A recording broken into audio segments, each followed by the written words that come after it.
he visto algunos de los trabajos prácticos que me mandaron.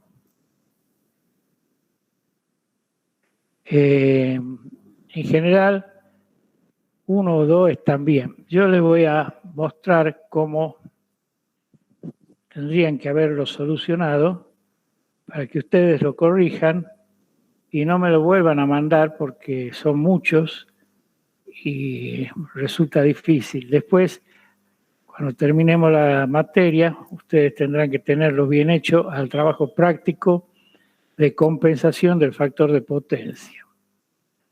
Voy a buscar, ustedes busquen también en sus apuntes la factura de luz que había que compensar y vamos a ver cómo se hace realmente.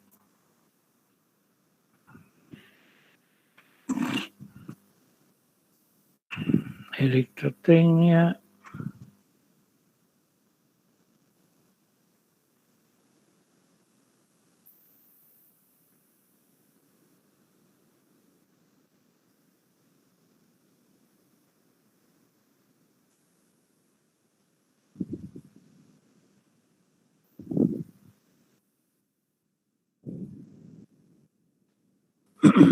Bueno.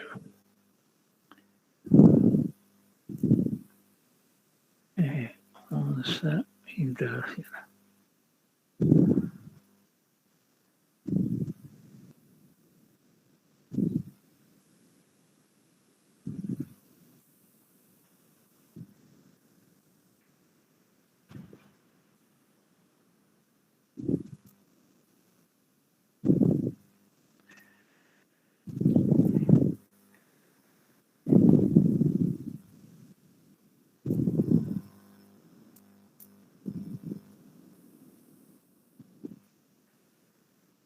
Muy bien. Están viendo mi pantalla completa. Están viendo la factura de luz. Ahí Adri Mendoza, que fue la primera. Sí, la profe. vea la factura de luz. Bueno. Para todos, lo que ustedes tenían que hacer era sumar. Fíjense en que la factura de luz le da la potencia activa de punta, la potencia de resto y la potencia de valle. Esa o estas son las sumas total de eso, me da la potencia que está consumiendo. Esto que está aquí, que dice la potencia en kilowatts hora, la potencia en kilowatt y esta en kilowatt hora, es lo que está acá, me está diciendo que ha consumido 223. En realidad, no. Ese es el máximo que ha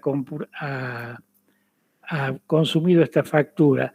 Lo que ha consumido esta factura es la suma de las potencias, es decir, 216 más 223 más 173. Esa sería la potencia activa que él ha consumido, mientras que la potencia reactiva que ha consumido es la energía es la suma de 15 más 7 más 33. ¿De dónde salen esos valores?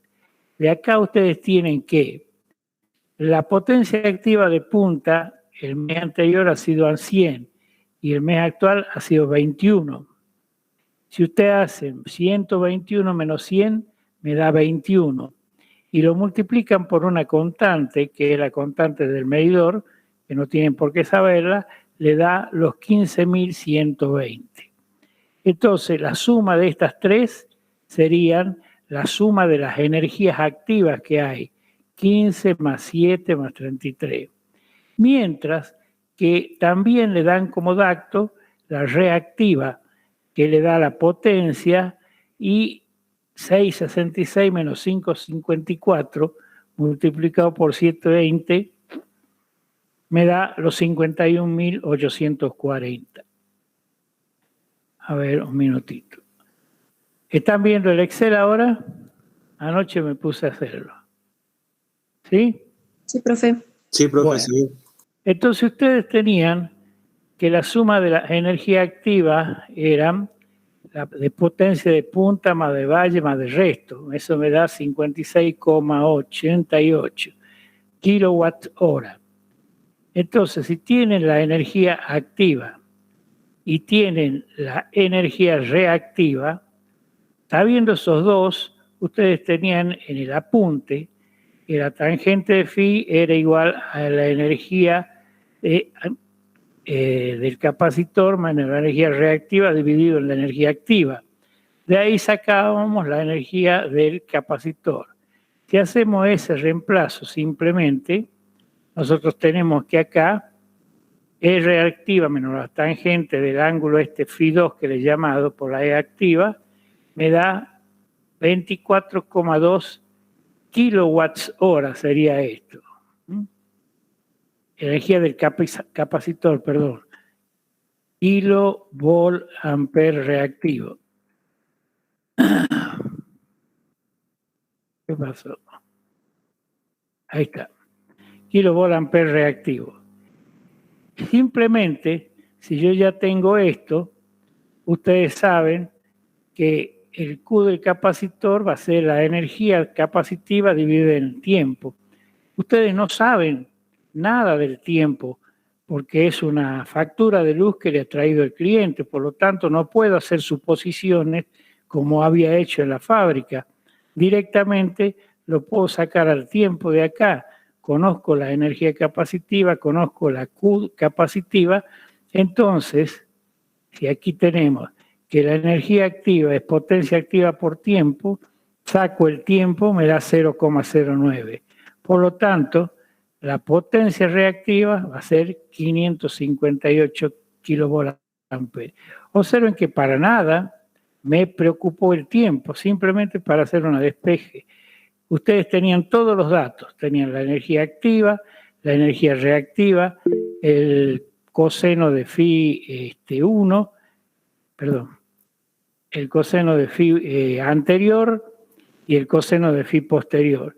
Entonces, con eso ya nosotros podemos hacer el cálculo. Fíjense en que la potencia activa era 612 y aquí me da 261 kilovolt ampere reactivo para compensarlo. Hice la verificación por otro lado y está correcto. Entonces, antes de compensar, la potencia valía 612, la reactiva valía 51 y la aparente 614. Es costumbre poner, sacar la corriente. Ustedes pueden sacar la corriente P raíz de 3 U por I coseno de phi. ¿Y por qué saco la corriente? Porque eso me sirve para proteger los capacitores, o sea, la instalación. Pero que siempre antes tiene que estar protegido por una termomagnética. Eso es antes de compensar. Y después de compensar, la potencia activa no sufre ninguna variación, o sea que sigue 612. Como habíamos dicho antes.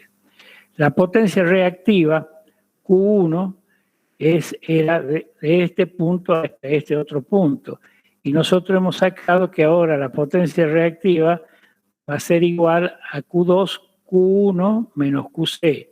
O sea que si era este Q1 y QC lo tengo, porque ya lo averigüé, entonces ahora vale 51,84. Aquí parece que no he hecho la diferencia en esto. Perdón. Ahí la sacamos ahora, vean. Tendríamos que hacer Q2 menos Q1. Esto es más Q2. ¿Dónde estaba acá? ¿A dónde está? Me mareé. Volvamos a empezar. Potencia reactiva Q2 es Q1 menos QC, más Q1 menos QC. O sea que ahí tengo 209 kilovolt ampere. Esta está mal calculada. Y de ahí tenemos que sacar la potencia aparente, bueno, no termino de hacer, que sería la raíz cuadrada de la potencia activa A ver, ¿dónde se ha ido? ¿A dónde le pueden ir? Acá está. La raíz cuadrada de la potencia activa más la raíz cuadrada de la potencia reactiva. ¿Sí? Sí, raíz cuadrada de todo eso.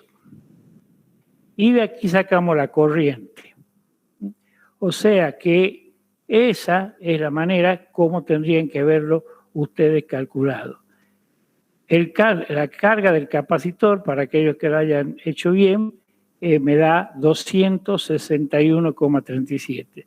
Simplemente tendrían que haber aplicado esta formulita, conociendo la energía activa que la conocen, la energía reactiva que la conocen, pueden sacar la carga capacitiva que necesitan para esto. ¿Está comprendido? A ver, Agüero, ¿entendido? Sí, profe. Bueno, sí, profe. Yo para comprobarlo, como no estaba satisfecho, porque creía que mis cálculos podrían tener alguna falla, he solicitado a los capacitores Leiden que me manden una verificación a ver si era correcto el cálculo que habíamos hecho. Sí, es correcto, es demasiado correcto. Entonces pueden entrar y ver cualquier programa de cálculo de capacitores, incluso el Leiden, y van a ver que es bien. ¿Sí? Bueno, eso le quería aclarar para que ustedes corrijan sus trabajos prácticos, los que me han mandado.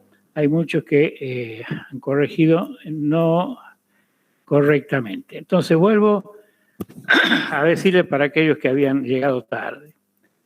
Nosotros tenemos que esta persona consumió actualmente, lectura actual 121, lectura anterior 100, 121 menos 100 me da 21. Y a 21 lo multiplico por la constante del medidor, que es 720, me da la energía que he consumido. Tanto para la potencia de punta como la de valle y la de recto. Con esos valores, fíjense, ya calcula EDESA el precio que le va a cobrar a cada uno. Por otro lado, ustedes tienen también la reactiva, que es 584, 666 menos 584. Le da los 51.840. Teniendo las dos energías, lo que sabía era aplicar simplemente una formulita que la despejábamos de los conceptos que habíamos visto. ¿Alguna duda? Eso quería mostrarles antes de empezar con la clase propiamente. Alberdi, usted que me lo mandó, ¿entendió bien este año? Sí, profe, sí entendí lo que explicó. Bueno, muchas gracias. Sí. Belén Fran también tiene que corregir y bueno, todos aquellos que el tiempo a veces no me da para contestarles, entonces aprovecho la clase para decirles, si quieren tomen nota y comparen los valores. A mí me da 261,37 con un Excel. Lo hice por dos métodos. Ustedes pueden hacerlo como quieran, pero el valor de la carga capacitiva va a ser este. Muy bien. Vamos a cambiar de tema entonces ahora y vamos a iniciar con el nuevo tema que le correspondería el tema 3 de circuitos magnéticos, que lo habíamos salteado para dar factor de potencia. Están observando Buen día, ingeniero. Gracias por optar. Buen día, profe. Estamos observando este slide, esta página, ¿no? En PDF.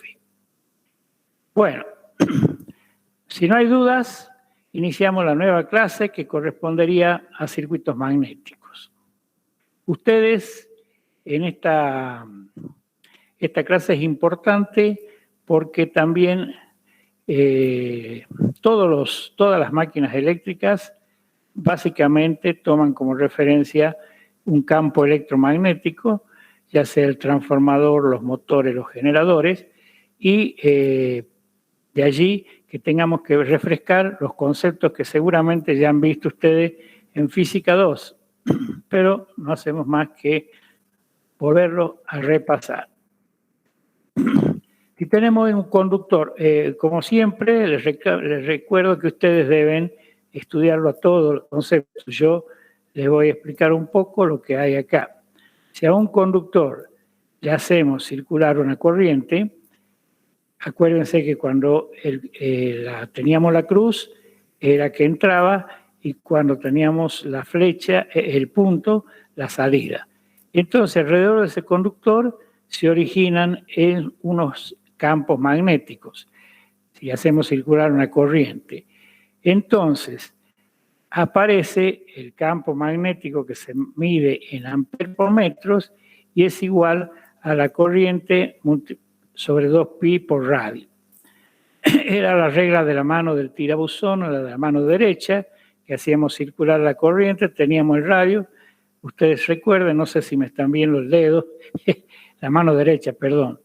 Tienen arriba en el pulgar la corriente, en el índice la H, o sea, el campo, y R es el radio.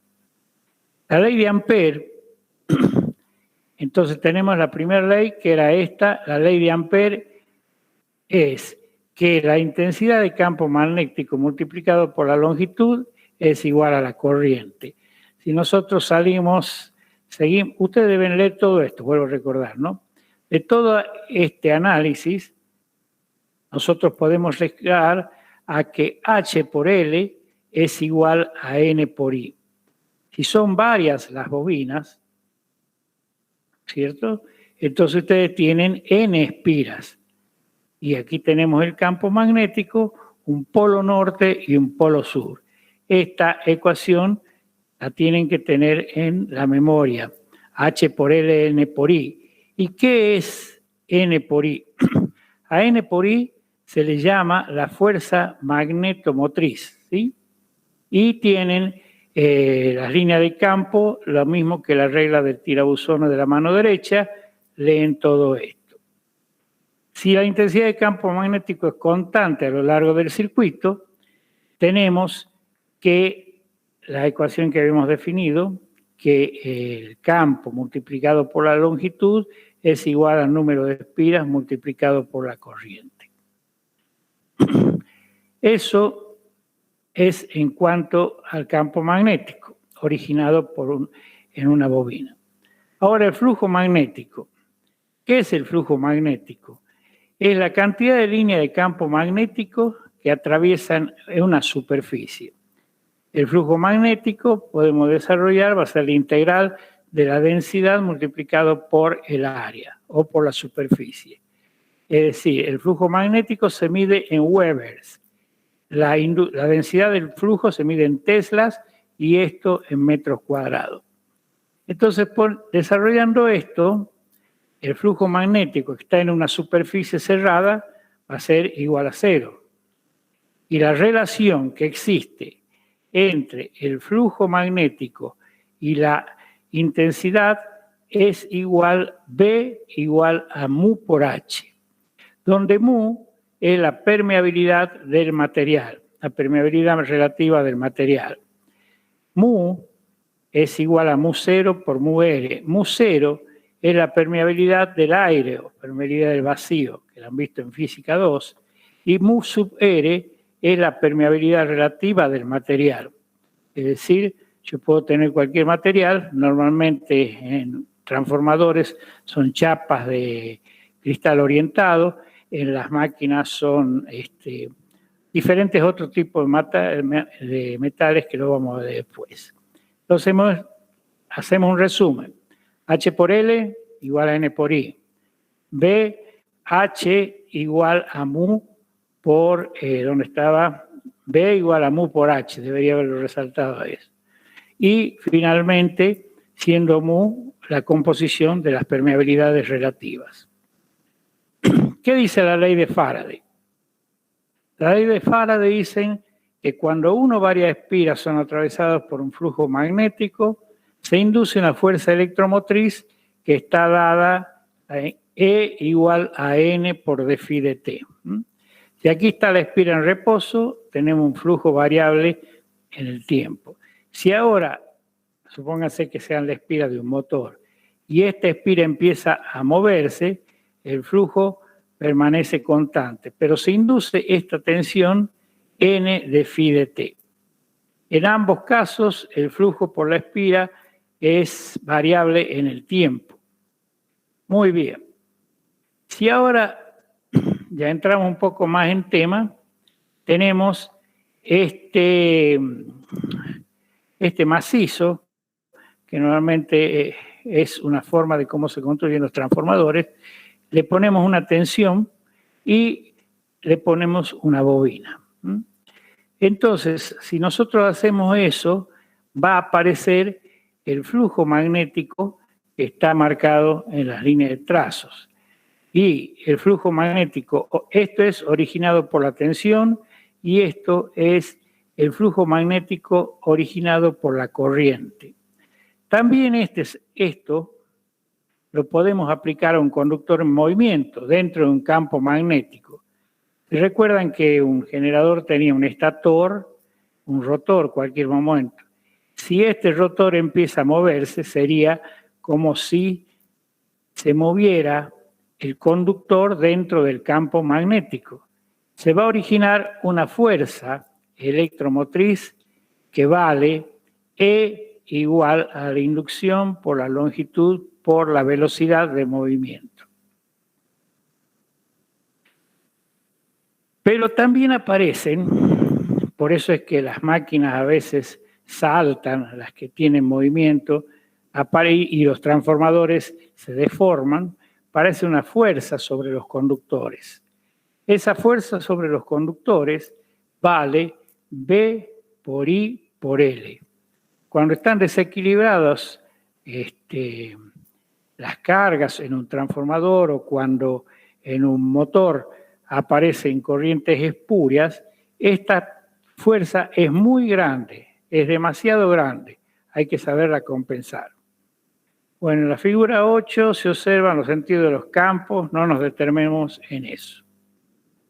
Y tenemos finalmente lo que habíamos dicho, que los materiales magnéticos, que es muy importante para que tengan elevados valores de densidad y valores de fuerza magnetizante pequeños. Eso es lo que yo tengo que lograr en cualquier material magnético. Si nosotros vemos el magnetismo en función de la densidad en función ¿cómo se llamaba? Hace rato lo he dicho. Del campo magnético, tenemos esta curva. En esta curva, la zona que nosotros trabajamos normalmente en máquinas rotativas es la zona del codo de saturación. Y esta zona es prácticamente lineal. Si yo aumento H, es decir, aumento la corriente, acuérdense que H es igual a N por I, fíjense en que acá va aumentando como si fuera una curva de 45 grados la inducción. Pero cuando llego a esta parte, por más que tomemos un punto acá, le llamemos H1, va a dar esa inducción. Y tomemos otro punto más acá, que le llamemos H2, fíjense que la variación en la inducción es prácticamente nula. Por eso en esta zona no conviene que trabajen las máquinas. Las máquinas deben trabajar en esta parte, que es la zona del codo de saturación, y los materiales que utilizamos fundamentalmente tienden a tener un bajo ciclo de histéresis, que ya lo vamos a ver. Le vamos a recordar porque ya lo conocen. Bueno, lean todo esto y aquí tenemos algunos de los materiales que se utilizan normalmente para la construcción de máquinas. Ustedes no van a construir máquinas, pero sí, como ingenieros industriales, deben saber que no, cuando le den unos datos característicos del transformador o de un motor, de un generador, tienen que decir, che, ¿de qué lo has construido? ¿De qué está haciendo? No va a ser lo mismo que hagan una máquina con acero laminado, que ya es algo muy viejo, que otra máquina que haga con hipersil. Miren esa curva, qué bonita comparada con esta otra. Normalmente las máquinas la están haciendo con este acero al 3% del silicio. Esta es la inducción magnética en función del campo magnético. Estas son las curvas más utilizadas en las máquinas. La ley de Hopkinson. Bueno, vamos a ver la ley de Hopkinson. Hacemos un breve review de todos los conceptos que ustedes tenían que ya haber ido. H por L igual a N por I. ¿Sí? La segunda era B igual a mu por H, relación entre la intensidad y el campo, La ley de Faraday, E igual a N de phi de T, el valor de la fuerza electromotriz, B por L por B, y la fuerza sobre el conductor, B por I por L. Vimos materiales y entramos a la ley de Hopkinson. Esta ley de Hopkinson es, esto se llama el núcleo. El núcleo normalmente es un material ferromagnético que utilizamos para los transformadores, para otras máquinas.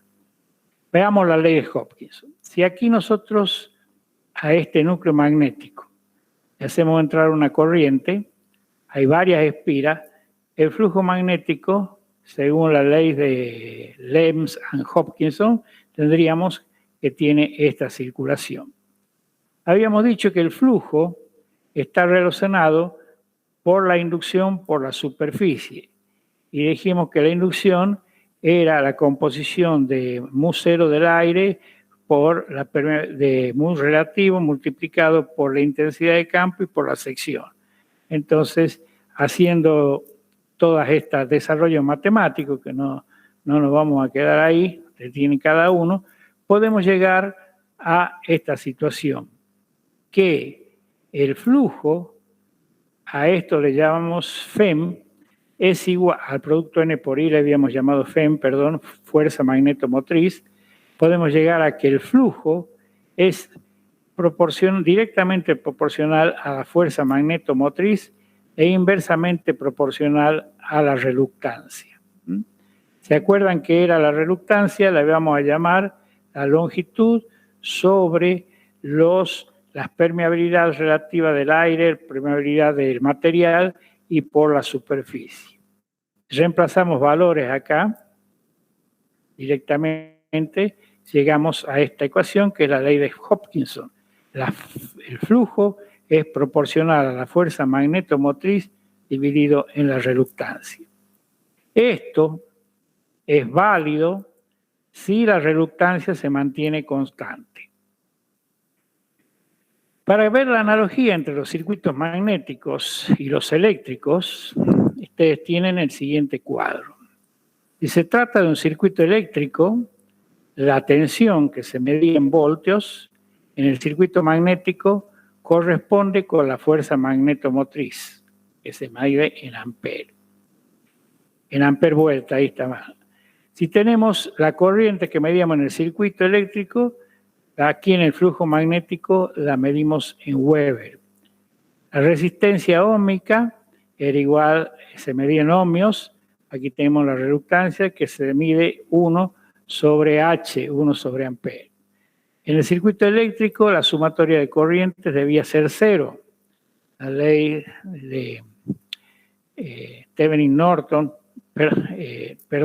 Thevenin, toda la sumatoria de corriente en un punto dan 0, y acá la sumatoria del flujo es igual a 0. En el circuito magnético, esa es la ley de Hopkinson.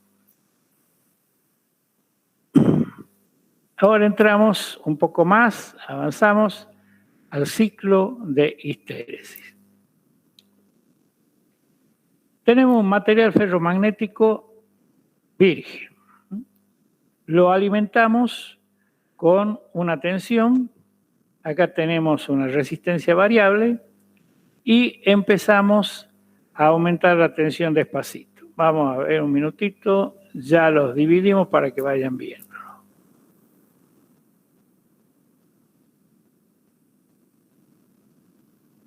Ah, chimacana.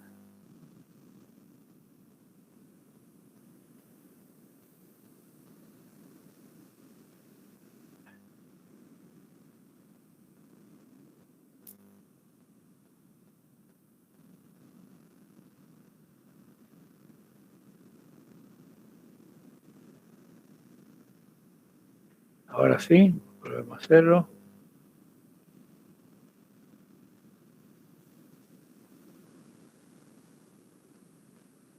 Ahora sí. Bueno. Este era el núcleo, que lo vemos acá. Y nosotros hacemos lo siguiente.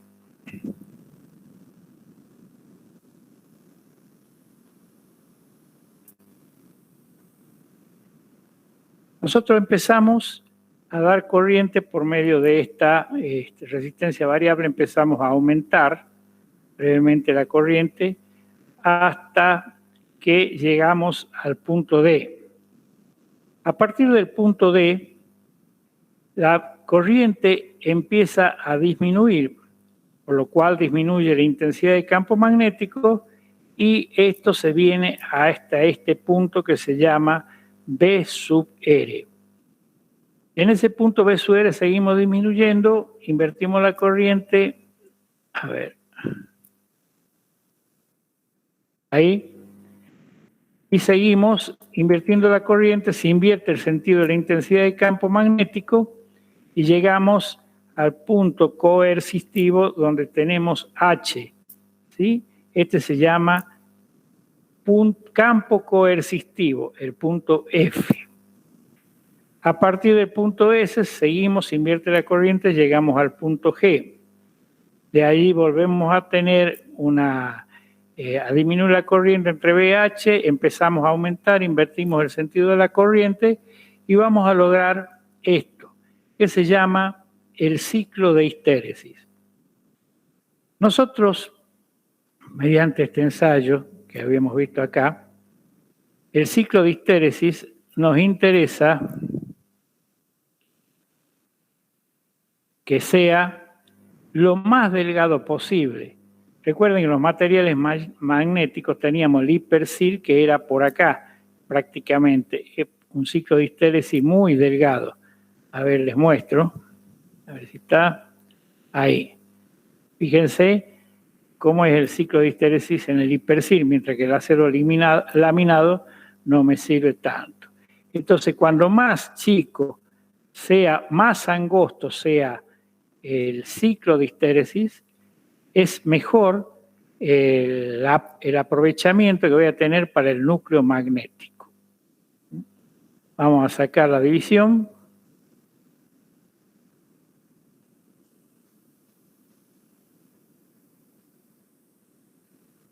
Bueno. Y tenemos esta situación. Muy bien, conocidos todos los elementos básicos de cualquier teoría de magnetismo, vamos a ver qué pasa ahora si al circuito magnético lo excito con una tensión continua sin entrehierro. ¿Por qué destaco esto sin entrehierro? Porque cuando trabajamos en las máquinas eléctricas rotativas, tienen el estator afuera y adentro el rotor. El espacio que hay entre el estator y el rotor se llama entrehierro. En este caso vamos a ver sin entrehierro, el caso de un transformador. A ver, sería este caso de acá. No hay entrehierro. Si tenemos una bobina, la alimentamos con la fuente de corriente continua. Una vez que se establezca el régimen permanente, vamos a llegar a que la intensidad de campo magnético era igual a N multiplicado por el valor de corriente continua. Acuérdense de la primera expresión que vimos, H por L igual a N por I. Por lo tanto, la intensidad va a ser N por I sobre L sub M. Benjamín, ¿cómo vamos hasta ahí? No se me duerma. Cardoso, Benjamín, despierte. ¿Cómo va? ¿Entiende?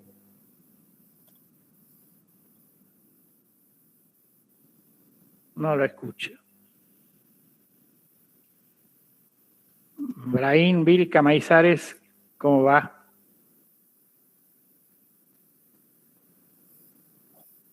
Bien, profe. Bueno, espero que así sea. Sigamos. Entonces, esto es el circuito magnético con una fuente de continua. La intensidad N por I sobre la longitud. Mediante la curva de emanación del material podemos obtener la inducción magnética y por lo tanto el flujo magnético correspondiente. La relación entre flujo y fuerza magnetomotriz habíamos dicho que estaba dado flujo N por I sobre la reluctancia esta. Si ustedes van a ser constructores de máquina, tienen que pedirle al que les venda el material para hacer la máquina que le den todas las curvas correspondientes para poder hacer este cálculo. Ahora vamos a hacer acá una partición, le vamos a abrir un pedacito y vamos a hacer que tiene como si fuera un entrehierro, el núcleo con entrehierro.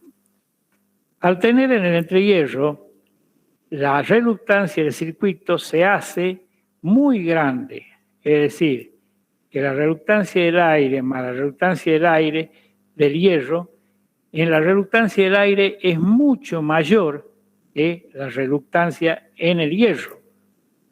Y dado que la corriente no varía, tampoco lo hace la fuerza magnetomotriz, motivo por el cual el flujo magnético se ve reducido, ya que su valor depende de la reluctancia. Les he leído este párrafo para que ustedes lo estudien, porque es importante. El flujo quiere mantenerse constante. Si la reluctancia cambia, entonces, y la corriente no varía, ¿qué va a aparecer? Que el flujo se tiene que bajar. Ahora, eso lo hicimos con una continua. Hagamos lo mismo y le pongamos una sinusoidal. Es decir, hacemos acá esto y le ponemos una sinusoidal, una onda sinusoidal. Bueno, si no hay entrehierro, la estamos con sinusoidal, ¿qué pasa? La fuerza electromotriz en la bobina es senoidal y del mismo valor que la tensión aplicada. La tensión U es igual a E. No tenemos cuenta las pérdidas ni nada de nada. Es ideal. Esta fuerza, según la ley de Lenz-Faraday, vale E igual a N de phi de T. Y la relación entre el valor de la tensión aplicada y el flujo magnético viene dada por la expresión U igual a la tensión inducida igual a 4,44 por el número de espiras por la frecuencia y por el flujo magnético máximo. Aquí me detengo porque esta expresión es válida para todas las máquinas eléctricas. Cuando nosotros estudiemos la máquina sincrónica, van a ver que también es válida. Cuando estudiemos el generador, más específicamente, van a ver que es también válido. Entonces, recordar esta expresión para cualquier máquina. Vemos que surge del análisis de los circuitos magnéticos. La corriente que circula por la bobina, bueno, esto no tiene sentido, este es el flujo magnético, se produce una deformación de la corriente. Lo compliquemos un poco más y digamos que ahora el núcleo tiene entrehierro. Y nosotros teníamos entrehierro, habíamos dicho que aparecían, que la reluctancia era muy grande. Entonces, como el flujo no varía, ya que dependía de la tensión aplicada, la corriente por la bobina aumenta para poder mantener el flujo magnético, en contraposición con lo que ocurría acá, ¿sí? Dado que la corriente no varía, el flujo se ve reducido. En el otro caso, la tensión es constante y nosotros tiene que aumentar la corriente para poder mantener el flujo magnético. Muy bien. Vamos a entrar a otro tema. Pérdidas magnéticas. Naturalmente que si yo tengo este circuito, lo que habíamos dicho era ideal. No había pérdidas, no había nada. El abobinado no tenía pérdidas, en el hierro no había pérdidas. Y si teníamos acá una abertura, tampoco considerábamos que la reluctancia del aire era mucho mayor y la despreciábamos. Ahora veamos qué pasa con las pérdidas. Acá está. Nosotros alimentamos con una tensión. La tensión que aparece en bornes U tiene que ser igual a E si esto fuera ideal, si no hubiera pérdidas. Aquí tenemos el núcleo magnético y esta es una sección del núcleo. Muy bien.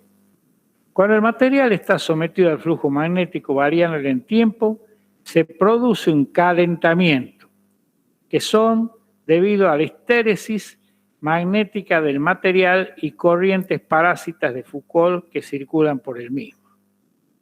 ¿Le habrá pasado a ustedes que tienen una máquina, de las máquinas comunes, y cuando la hacen andar mucho dicen, la tocan encima, se está calentando? Bueno, quiere decir que el material magnético está produciéndose calentamiento porque no es un material bueno y además hay corrientes parásitas de Foucault que circulan que producen el calentamiento.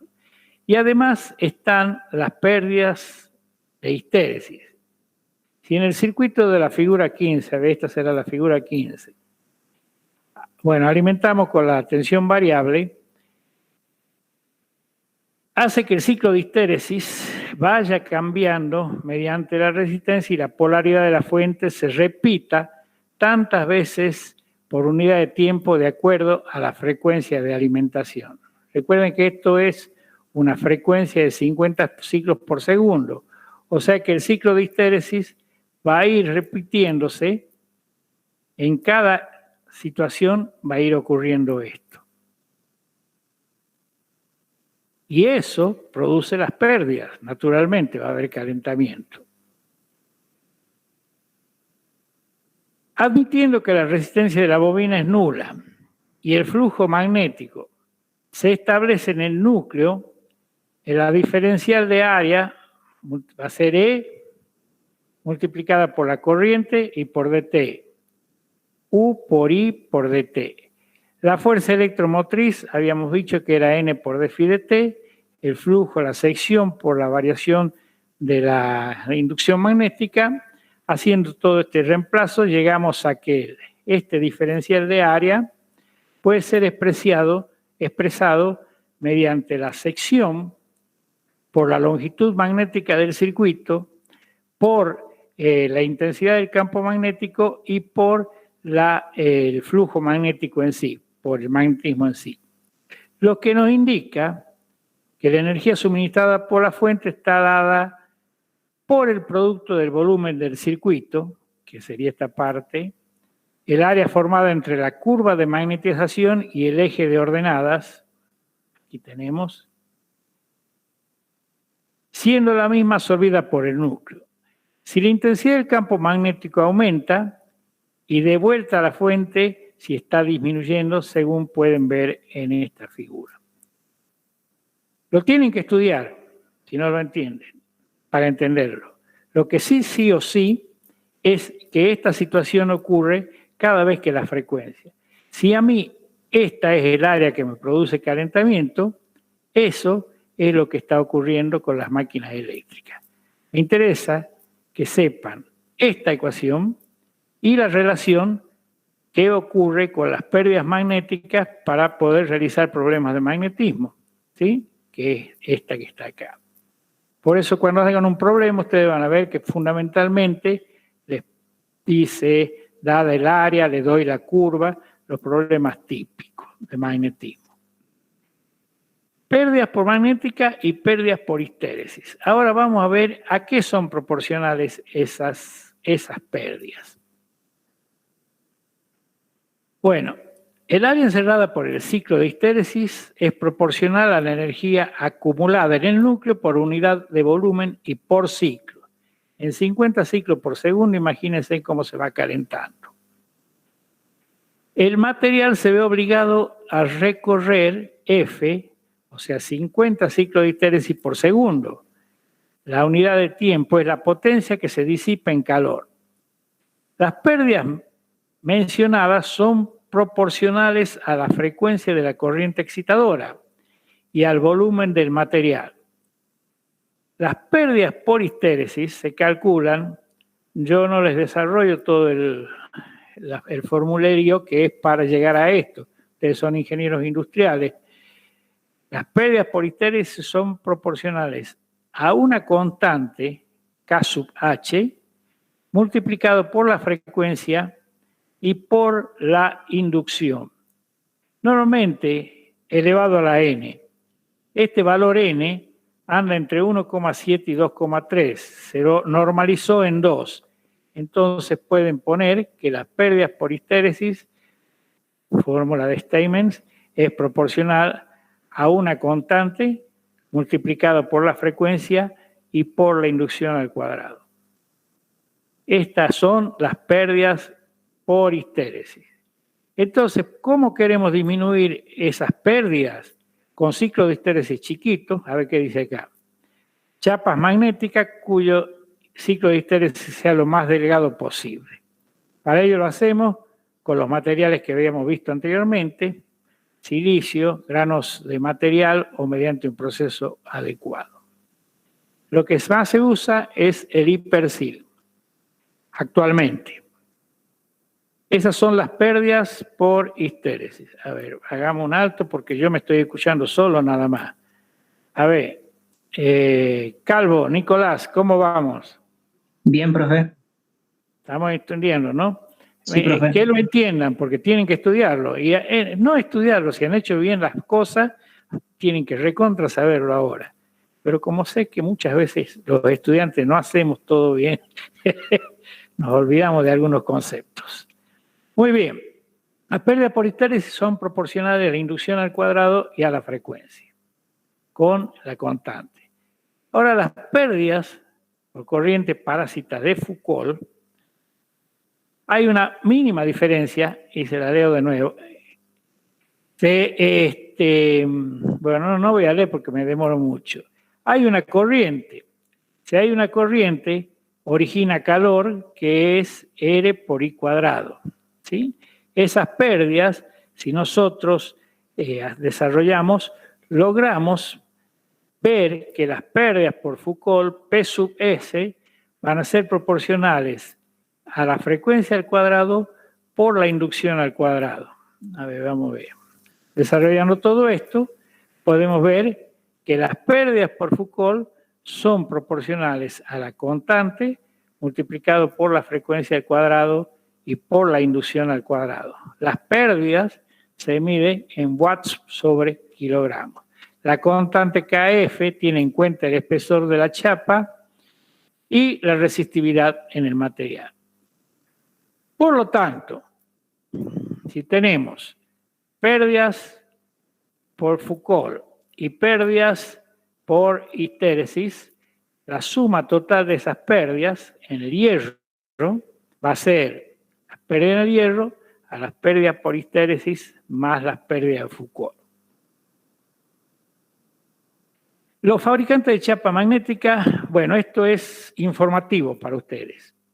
Aquí en Salta tenemos una fábrica de transformadores que compran las chapas en Mendoza y ellos hacen estos ensayos. Hay un lote de fabricación con 50 Hz y una inducción de 1 Tesla para determinar las pérdidas en el hierro, llamado cifra de pérdida. Con esto pueden obtener las pérdidas en el hierro para otras frecuencias. Por ejemplo, supónganse que quieren obtener para vender chapas para Brasil, que está trabajando con 60, Estados Unidos, entonces van a tener que dividir en 60.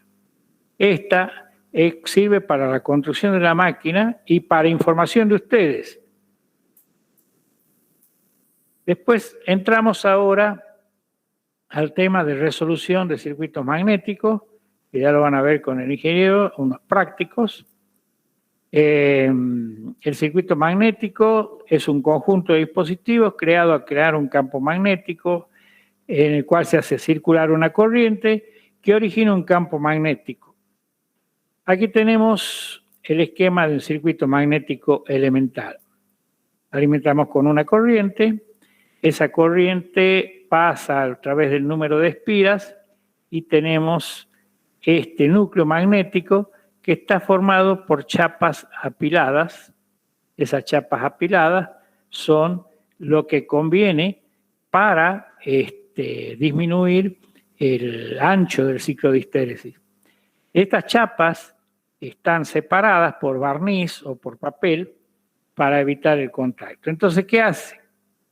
Nosotros tenemos que ingresa la corriente a la bobina, que tiene N espiras. Se crea el flujo magnético principal. ¿Sí? Se crea el flujo magnético principal que se va a llamar el flujo útil. Pero, no me gusta la palabra pero, sin embargo, pero si no define, significa que estamos poniendo un alto. Sin embargo, aparece un flujo magnético disperso en esta parte. Y también va a aparecer un flujo magnético disperso en el entrehierro, que no lo está mostrando esta figura, seguramente después. Todos esos elementos son esenciales para resolver un circuito magnético. El flujo magnético generado por la bobina se establece una parte en el núcleo y otra parte en el aire, que llamaremos el flujo magnético disperso. Anda normalmente del 3 al 5% del flujo total. Entonces el flujo total va a ser igual al flujo útil que tenemos acá más el flujo disperso. Porcentualmente, el flujo disperso es igual al flujo total, al flujo disperso porcentual dividido en el flujo total. Este se llama coeficiente de dispersión. En los magnéticos con corriente alterna están formados por chapas, por lo cual la sección efectiva del hierro es menor que la sección geométrica debido a que se encuentra el material, bueno, ya lo vimos. A los fines prácticos, en la resolución de circuitos magnéticos, se toma la sección del entrehierro aumentando los lados de la sección en el entrehierro de la siguiente manera. La sección sería A más L por A multiplicado por E más L por E. A ver si está acá. Ahí está. Fíjense, la sección en el entrehierro, o sea, en esta parte, la sección en esta parte va a ser igual a A más L por A, E más L por A. Siendo la sección geométrica el producto del ancho por la longitud E, A por E. O sea que esta es la forma práctica de calcular el flujo que nosotros podemos poner o el campo magnético. Determinar la corriente en la bobina conociendo el flujo magnético. Conocemos el flujo y queremos saber la corriente para excitar la bobina. Bueno. En la figura 20 tenemos un núcleo macizo. Necesitamos tener el flujo magnético phi. Conociendo las dimensiones geométricas, la curva de emanación del material y la cantidad de espiras. Es decir, el problema ustedes se lo presentan así, lo alimentan con corriente continua y le piden que quieren conocer el flujo una vez que saben cómo es la curva de la inducción. El cálculo es el siguiente: sacan la longitud, sacan la sección, sacan la inducción magnética por medio de la curva, perdón, acá con el valor de la curva, y obtienen la intensidad de campo magnético. De esa manera, habiendo visto que H por L es igual a I por N, podemos sacar la corriente necesaria. Ahora le vamos a poner un entrehierro. ¿No? ¿Cómo calculamos acá? Un minuto, ahí estamos. Calculo la longitud del hierro, va a ser igual a la longitud del circuito menos este espacio de aire. Eso me va a dar que es aproximadamente igual a LM, lo desprecio a la longitud del aire. Calculo la sección del hierro mediante esta expresión, calculo la sección, vamos incrementando el flujo útil y sacamos el flujo que tenemos, la inducción en el hierro, la inducción en el aire, hasta que finalmente calculamos la corriente como H por L más H por L, como habíamos dicho, ahora nada más que la hemos incrementado a la del aire. N por I igual a H por L. Vuelve a tener validez la primera expresión que vimos. Circuito magnético con ramas paralelas alimentado con corriente alterna. Esto que ven acá es prácticamente el núcleo de un transformador trifásico. Pero si no conocemos toda la parte del magnetismo, muy difícilmente entenderemos cómo trabaja el transformador. A ustedes ya le di transformadores, ¿no? ¿Así es, Mamaní? ¿Fátima?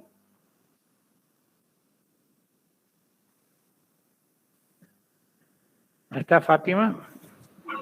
Profe, me parece que no lo vimos todavía transformador. Ustedes no le di transformadores. Bueno, eso tenía la duda, por eso les pregunto. No importa, ya lo vamos a ver, no se van a salvar de ninguna máquina.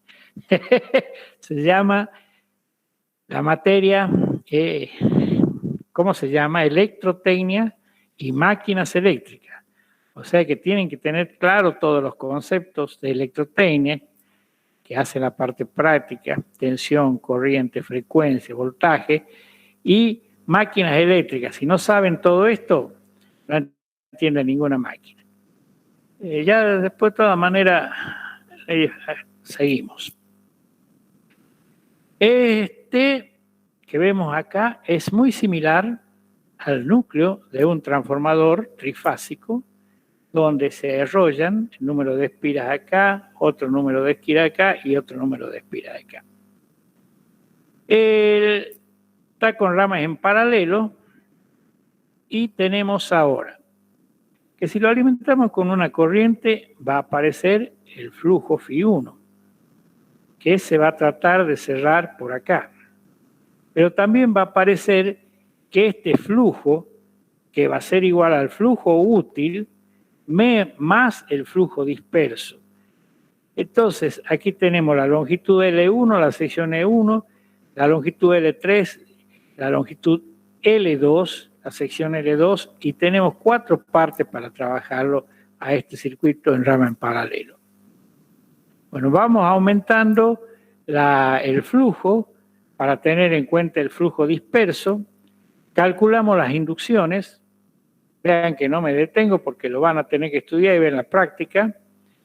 Se calcula la inducción magnética, entramos a la curva, calculamos todo y de allí podemos sacar la corriente. De nuevo se repite que N por I es igual a H por L. Pero en este caso va a ser para las 4 partes o las 4 secciones que nosotros hemos considerado. Comportamiento de la bobina con tensión alterna sinusoidal con núcleos de distintos materiales. Bueno, teníamos ahora que en cualquier material la tensión era 4,44 por la frecuencia, por el número de espiras, por el flujo.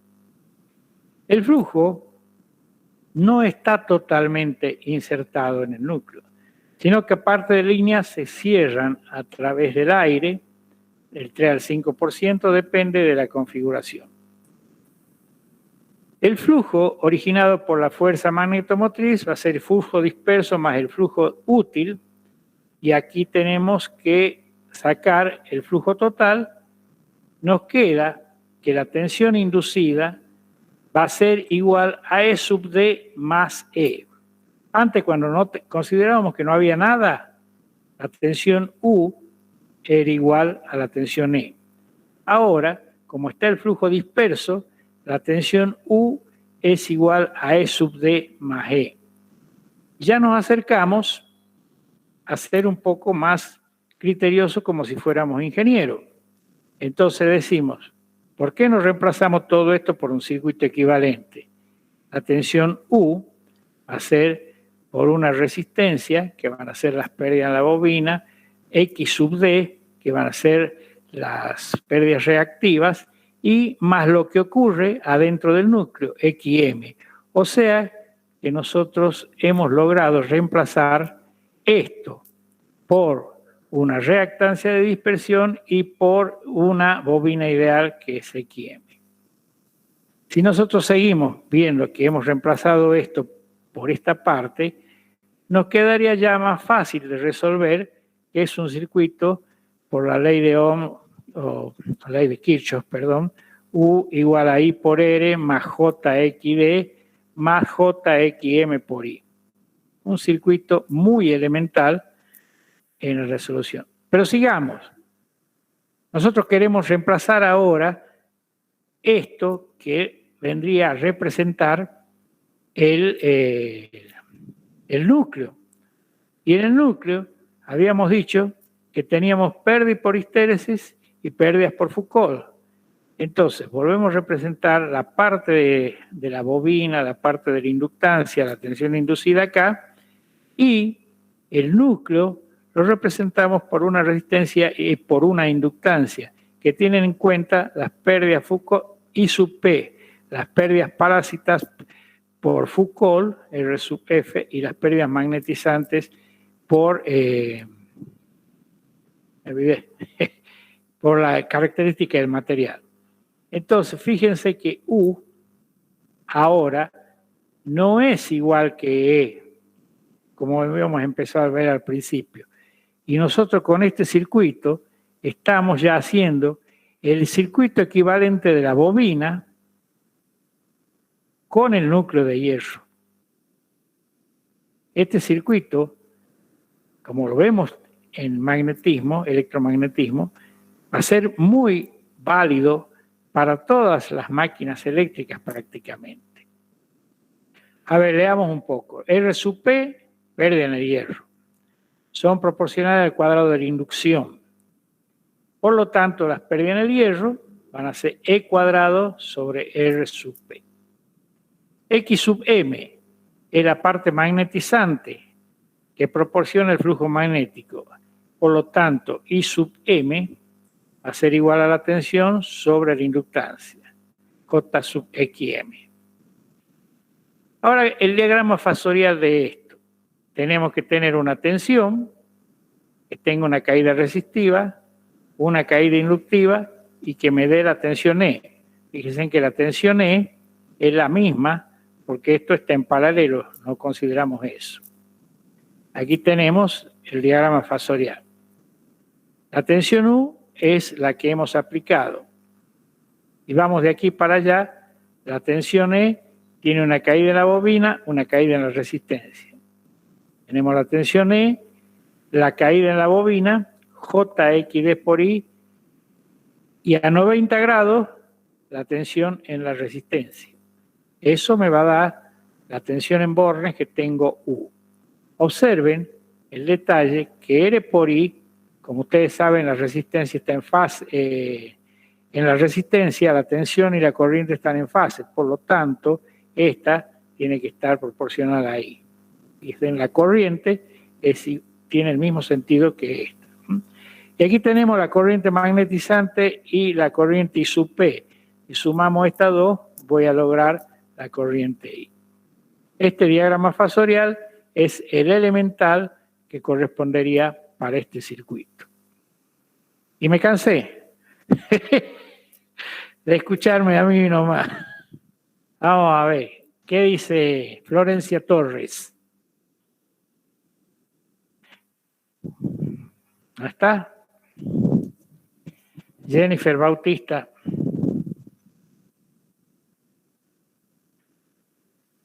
¿O estoy hablando solo yo o no es nadie? Jesús Sí. Alberto. ¿Ah? Acá estamos, profe. Sí, bueno, parece que los otros han dejado la máquina prendida. Y se han ido a descansar. Bien. Silva, ¿qué le parece? Sí se entiende. Bien, se ha despertado Rocío. Gracias. ¿Sí me escucha, profe? Sí, lo escucho, Jesús. Adelante. ¿Qué quería preguntar? Estaba viendo algo y a ver si tengo los conceptos más o menos. Dice que para disminuir las pérdidas tiene que ver mucho el ciclo de histérisis, que el área tiene que ser lo más delgada posible. Correcto, lo más delgado posible, sí. Después hay que evitar las pérdidas, tratar de evitar las pérdidas por corriente parásita de Foucault. Sí. Y lo que se me viene a la mente, alguna vez he abierto un transformador y transformador de potencia, ¿no? No estamos hablando de los transformadorcitos esos del teléfono, ¿no? ¿Había un transformador de potencia usted? Aquí estamos para grandes, Jesús, ¿no, Alberto? No estamos hablando de transformadorcito que alimenta la radio, esas cosas. No. Capaz que ahí le ha visto unas chapitas ahí al transfo, seguro. Sí, con eso estaba tratando de relacionarlo. No. Veía unas chapitas. Sí, las chapitas tienen que ver con el ciclo de histéresis, son para ese tipo de cargador, el cargador del teléfono que tiene un transformadorcito adentro. No, nosotros estamos hablando de transfos de distribución, transfos de potencia, estamos hablando de los transfos que usted ve en la calle. Vale también la teoría para cualquier tipo de transformador, transfos de medición que no vemos en este curso, y estos transfos de cargar la batería del teléfono, cualquiera, también valen, pero esta teoría es fundamentalmente para máquinas grandes, estamos hablando. Pero no obstante, a ver si entre todos podemos aprender algo más. ¿Qué es lo que quería saber Jesús Alberto Silva acerca de esos pequeños transformadores? No, o sea, lo que estaba tratando de relacionar es que ¿por qué vienen láminas? Entonces debe ser para... Pues son las láminas chiquititas, claro. Imagínese que le ponga usted a ese transformador un acero o un hipersil. Va a transformar, va a estar más pesado y va a valer mucho más caro que cualquier cosa. Entonces le ponen unas pequeñas laminitas, no sé de qué serán. Yo nunca he abierto uno de esos. Ingeniero Arce, usted que es especialista en electrónica, ¿ha abierto alguna vez eso? Sí, profe. A ver si lo relaciona. Por ejemplo, la parte de los balastos sí se corresponde a la teoría. No, los balastos sí, él está preguntando de los cargadores de los cargadores, los transformadores, también los transformadores, ahora en la parte electrónica generalmente traen muy chiquitito, pues ya todo está, digamos, con electrónica, no trae ya la parte, digamos, de hierro, metal. La parte de hierro, la parte magnética. Sí. Bueno, satisface eso, Jesús, sus dudas. La verdad es que no me quedó muy claro, pero bueno, voy a revisar. ¿Qué es lo que, revise? Lo que pasa es que, como dijo el ingeniero Arce, ya la electrónica de potencia está superando en estas pequeñas cosas a lo que vimos teóricamente en magnetismo, pero en esta parte sí supera.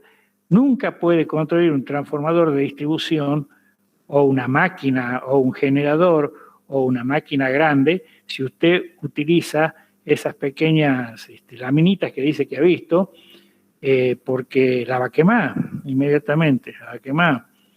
No, bajo ningún aspecto. Nosotros hablamos con corrientes arriba de los 100 amperes siempre, y esos pequeños transformadores trabajan con miliamperes. Bien. No es mi tema tampoco, por eso le pedí auxilio al ingeniero Jorge. Cada uno sabe dónde pisa. Muy bien, ¿quién más quiere hacer alguna duda? Jaramillo, a ver, ¿qué hay, Jaramillo Jorge? ¿Qué quería saber Cristina? Profesor, Sí. nada de Pablo Tolaba, estoy con la computadora prestada. Hasta con la Cristina computadora de Cristina, bueno. No, le quería ¿Alguna duda consultar tenía? sí, con el tema de las pérdidas, ese calor que genera son los que generalmente provoca los incendios en los transformadores.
Profe Cairú, disculpe. ¿Ahí se le escucha? ¿Me escucha? Sí, yo lo escucho bien, Eugenio. Después de la clase, ¿se puede quedar unos 5 minutos que quiero conversar algo con usted? Perfecto. Dale, muchas gracias. Ya.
Muy bien.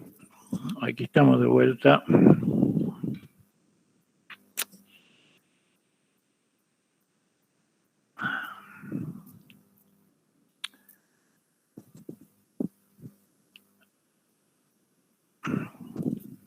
¿Alguna duda, Simón Paz?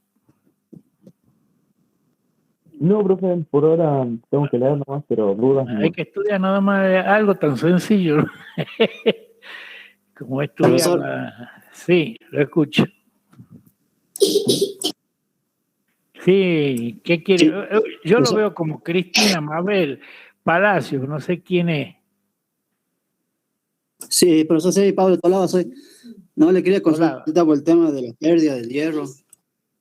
Sí, pregunte. Esas pérdidas de hierro son las que generalmente ocasionan el calentamiento y hacen actuar como incendio en los transformadores. Es una pequeña participación. Cuando el hierro se calienta, pequeña participación a los que se funden en los transformadores. Es decir, que no es la causa fundamental. La causa fundamental son los cortocircuitos internos, las caídas de rayos, el poco mantenimiento que hacen del aceite. Es como el auto, el aceite no lo cambian nunca ni le hacen mantenimiento, pierde las propiedades dieléctricas. El aceite tiene que tener propiedades dieléctricas que no son motivo de este curso, que se saca una muestra, se lo lleva y se ve si está todavía funcionando bien. Esas son las principales causas de incendio de los transfos. El hierro, si a eso le suma que el hierro esté caliente, producen deformación y contribuye. No es lo fundamental todavía. Entendido, profe.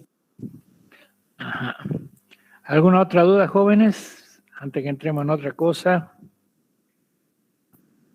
Bueno, aquí está, les muestro el ciclo de histéresis. Creo que los puse en la plataforma y está perfectamente trabajado de manera que ustedes los puedan ver con los sitios que están, ¿no?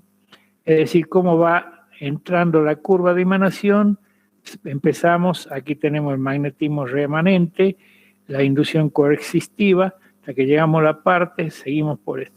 Si deja de trabajar la máquina, supongamos que deja de trabajar, le cortan la luz, no olviden ustedes que siempre va a existir un magnetismo remanente y hay una inducción coercitiva que son peligrosos.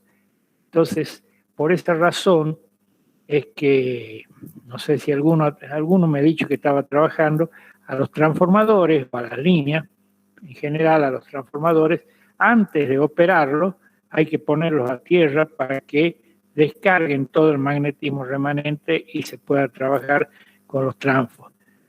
Eso es importante porque no es que yo lo abro y ya queda sin nada, no, queda la inducción coercitiva y el magnetismo remanente que son peligrosos.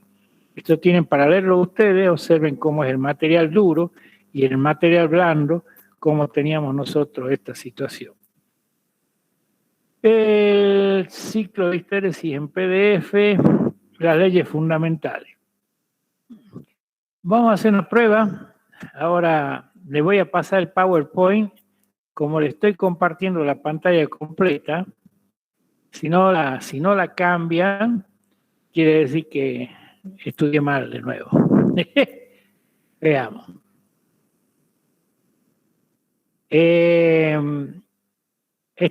Ahora yo no los veo a ustedes, ¿no? Díganme, esta es la diapositiva número 1. Dice Universidad de Salta, leyes fundamentales del electromagnetismo. ¿La están viendo? Cualquiera me responde.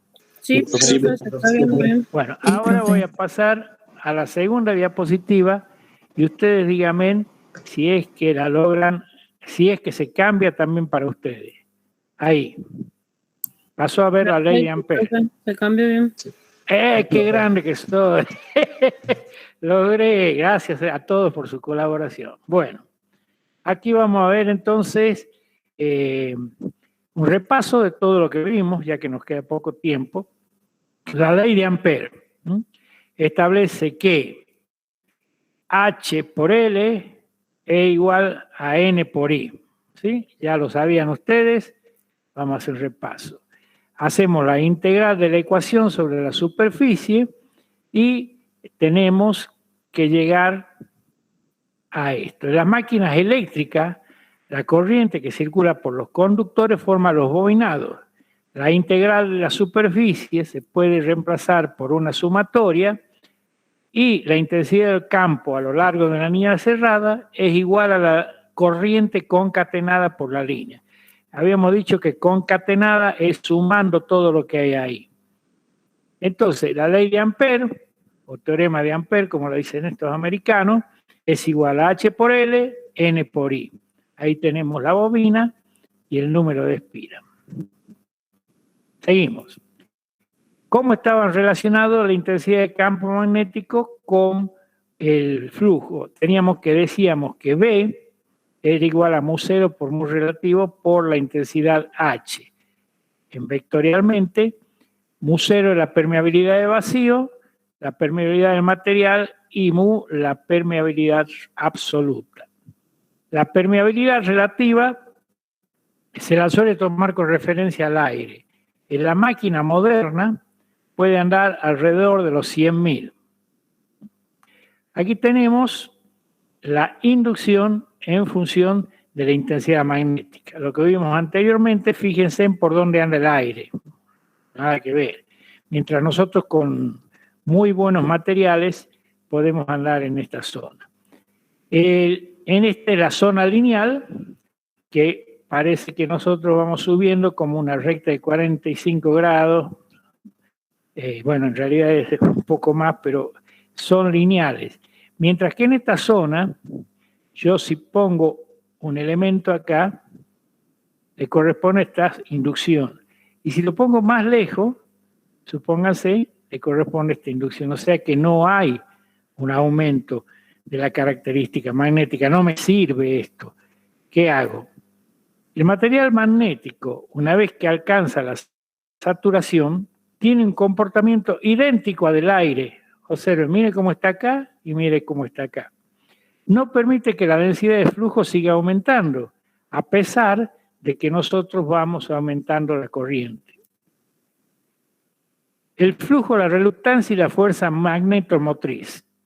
El flujo se puede definir como el número de espiras que atraviesa un campo magnético en una determinada superficie. Si los vectores de campo son paralelos, el flujo va a ser igual a la inducción multiplicado por la superficie. Para calcular el flujo es necesario aplicar el teorema de Ampère. Este se llama un toroide, diferente de lo que vimos anteriormente, que era un núcleo macizo con forma de cubo. Esto se llama un toroide y también se lo usa en máquinas eléctricas.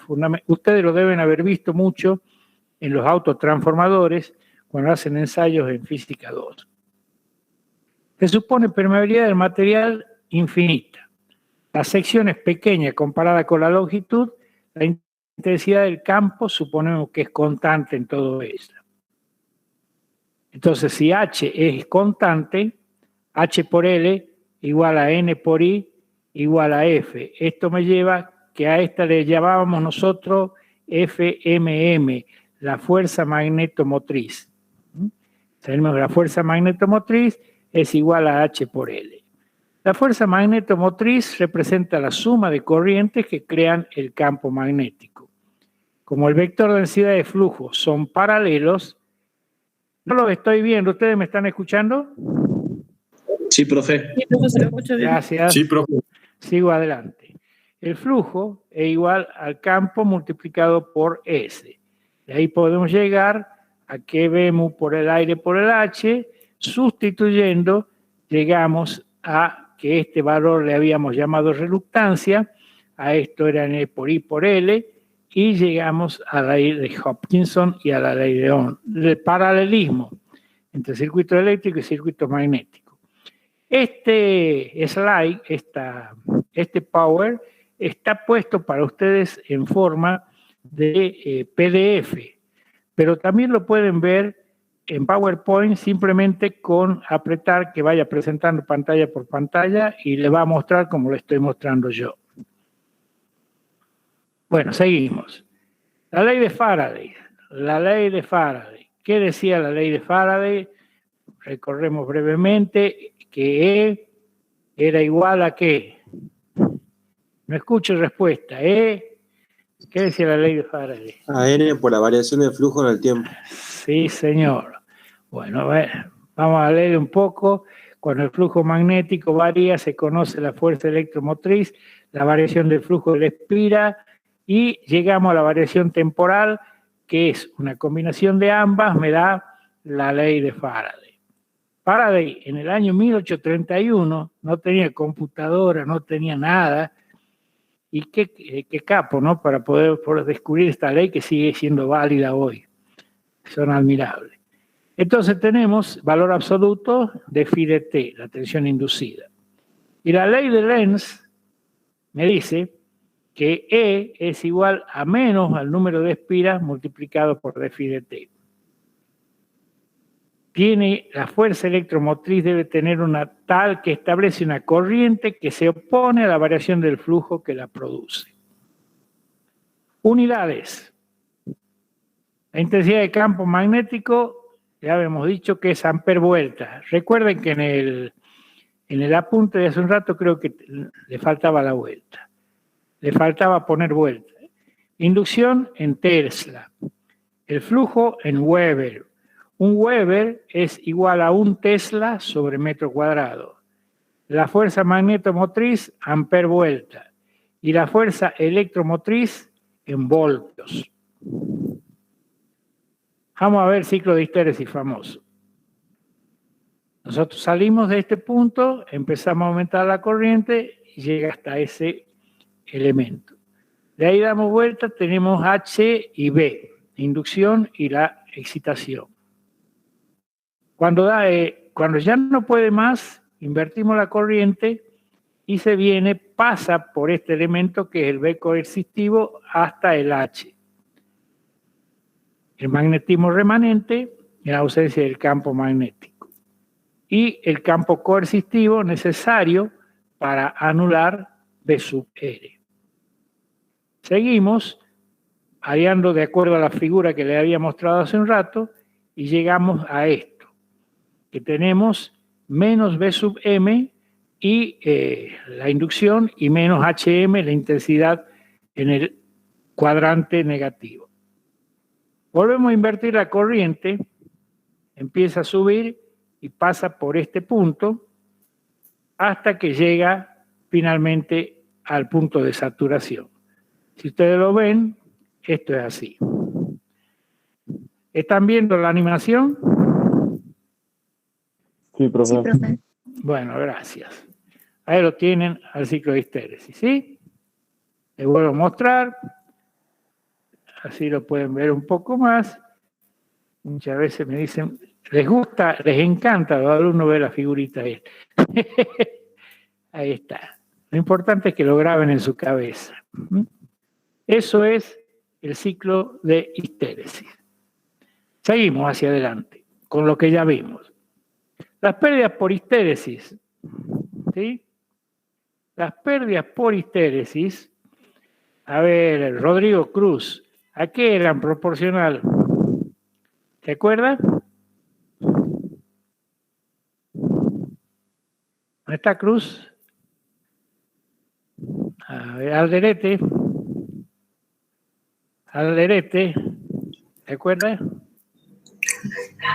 Yo no me acuerdo. Bueno, a ver, ¿quién se acuerda? Las pérdidas por histéresis eran proporcional a...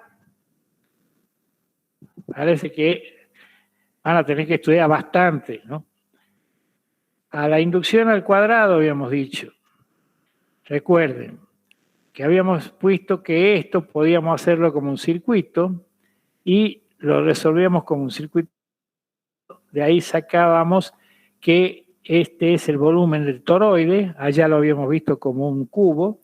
Aplicando las leyes tenemos que lograr que N por I es igual a B por la diferencial del volumen hasta que finalmente las pérdidas por histéresis son proporcionales a la inducción. Esto nos lleva que tenemos que considerar el ciclo de histéresis. Por lo tanto, las pérdidas son proporcionales al volumen de material y al área del ciclo de histéresis.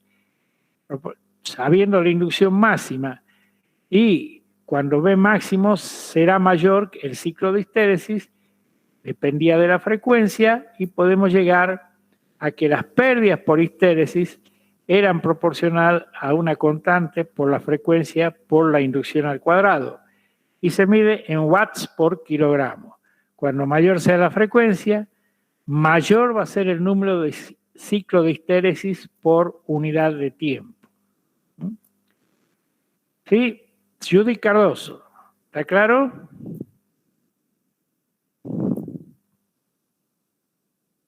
¿No está Judy? Marcos Gómez.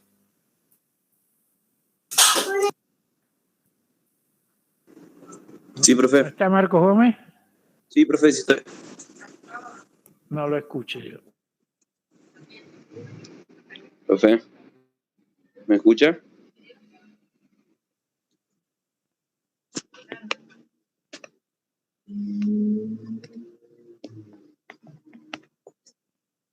Yo sí te escucho. Me hace que se le tenga internet porque quedó la imagen.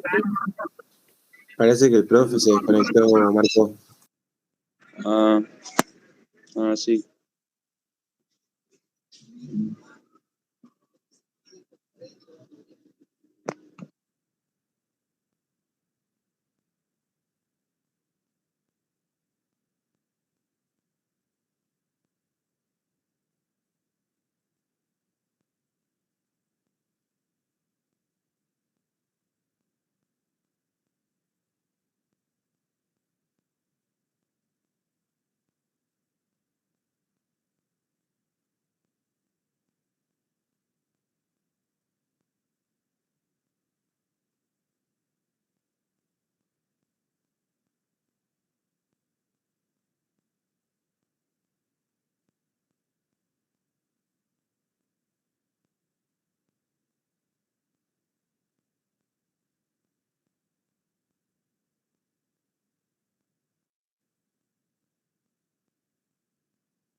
Hola, se me había perdido la conexión. ¿Están escuchándome bien, Orlandi, ahora? Ahora sí, profe. Sí, profe, se lo escucha. Bueno, seguimos. No sé entonces. por qué justo me preguntó a mí, pero bueno, sí se le escucha. Gracias. No, es que se había perdido la conexión, aquí he mandado en directo. Gracias, Rocío. Vamos a seguir compartiendo esto.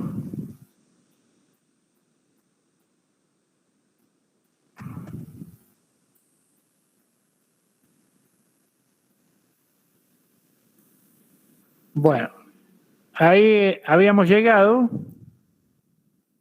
a establecer que las pérdidas por histéresis eran proporcionales a la inducción al cuadrado. ¿Sí? A ver, Nicolás Cayo. Y después teníamos la pérdida por Foucault. ¿A qué eran proporcionales?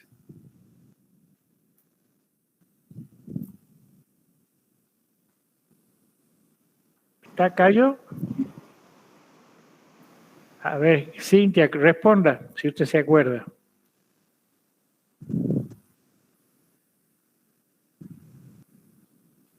Bueno, no tiene micrófono, Cayo, bueno. Alma Río, ¿a qué eran las pérdidas proporcionales? Profe, disculpe, no podía activarlo de vuelta a la... al micrófono. Bueno. A la constante por la frecuencia al cuadrado. Muy bien. ¿No? Muy bien, muchas gracias. Ya eso me produce alegría. Entonces tenemos ahora las corrientes parásitas 2. Según la ley de Lenz, contra el flujo que las crea, reduciendo la inducción magnética, por lo tanto ocasionan pérdidas y calentamiento. Las pérdidas por corrientes parásitas en el hierro son proporcionales a la frecuencia al cuadrado y la inducción al cuadrado. Ahora, los núcleos magnéticos de las chapas... Profe, disculpe esas pérdidas que estamos viendo. Es como cuando nosotros queremos, por ejemplo, meter una bobina en un campo magnético, que hay algo que nos empuja para atrás, digamos. Es como una reacción, no sé cómo decirlo. Sí, es una reacción, pero no meta la mano nunca dentro de un campo magnético, una bobina. Jamás. Siempre tiene que trabajar sin nada, porque si no pueden ocurrirle cosas indexeadas. Hay algo que nadie desea, es someterse a los campos magnéticos cuando hacen curaciones. Son campos muy fuertes.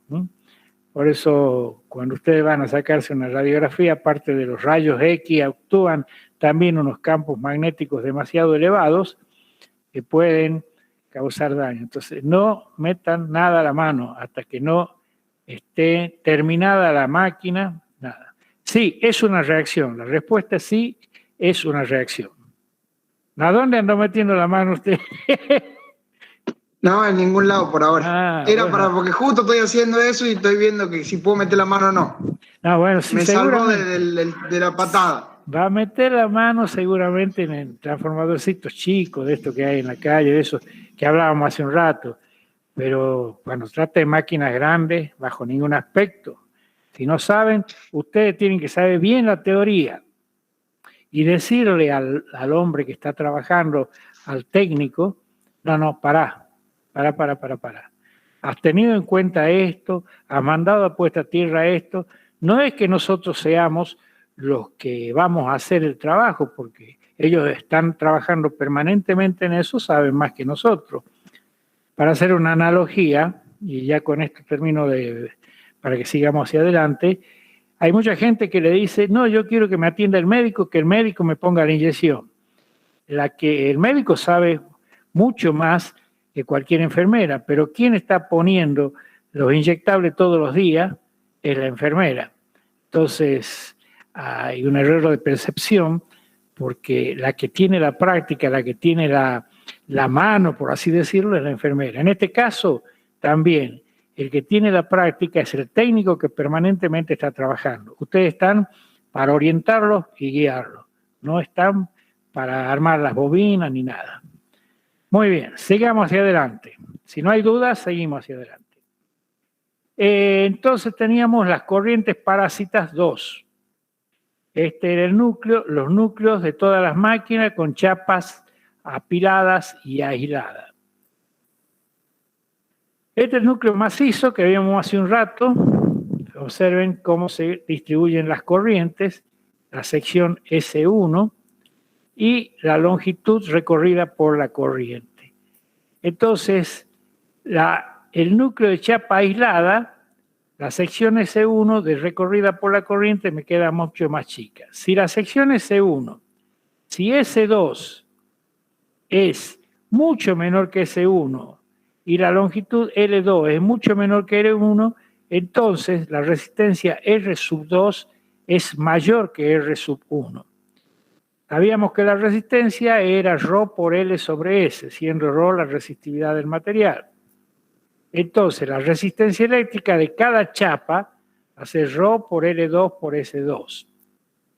Finalmente, vamos a hacer una simulación de cómo actúan el flujo magnético con material ideal.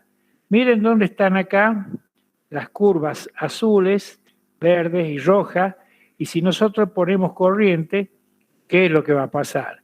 El flujo magnético en un núcleo macizo empieza así, el flujo principal empieza a establecerse en esta zona, y acá tenemos el flujo de dispersión en el entrehierro S. aquí en un flujo magnético en un núcleo macizo y el flujo magnético en un núcleo con chapa magnética aislada y apilada. Observen la diferencia que tenemos entre este que era macizo y este que tiene chapas magnéticas aisladas. Este era el ideal. Nosotros nos estamos tratando de acercar al ideal mediante las chapas apiladas. O sea que este macizo no nos sirve. Y hasta ahí llegamos.